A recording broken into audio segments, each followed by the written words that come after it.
அக்கினி எரிய எரிய புதுமைன்னு பார்த்துக்கிட்டே இருக்காதிங்க. இல்லை இது புதுசு இல்லை, ஏதோ சோதனை, ஆனால் நான் ஜெயிக்க முடியும், நம்புங்க, விசுவாசிங்க.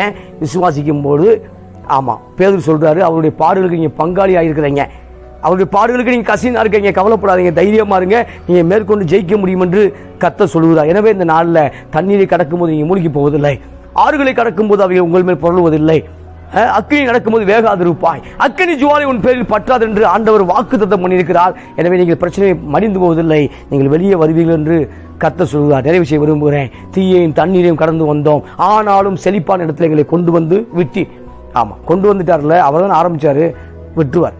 அவர் தான் எகிப்திலிருந்து கொண்டு வந்தார், இப்போ கொண்டு வந்து என்ன செஞ்ச விட்டுட்டார், அவர் தான். ஆமேன். ஆமாம், அப்படியே அம்போன் விட்டுற மாட்டார். ஆமாம், வனாந்தர சில பேர் அம்போன் விட்டுட்டார். ஏன்னா அவன் அம்போன் போகவே விரும்பினான். வனாந்தரத்தில் மடிந்த நலமாக இருக்கும் நெகட்டிவாக பேசிட்டே இருந்தான். எகிப்து திரும்பினா நல்லா இருக்கும்னு பேசிட்டே இருந்தான்.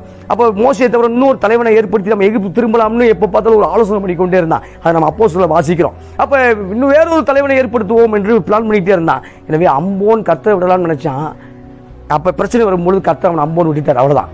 ஆனால் கர்த்தரை விட மாட்டேன்னு உறுதியாக இருக்கும் பொழுது என்ன சோதனை வந்தாலும் நானும் சாத்ராக் மேஷாக் ஆபேத்நேகோ போல உறுதியாக இருப்பேன் என்று நம்பும் பொழுது கர்த்தர் உங்களை கைவிட மாட்டார். கர்த்தர் உங்களை நிச்சயம் நடத்தும்.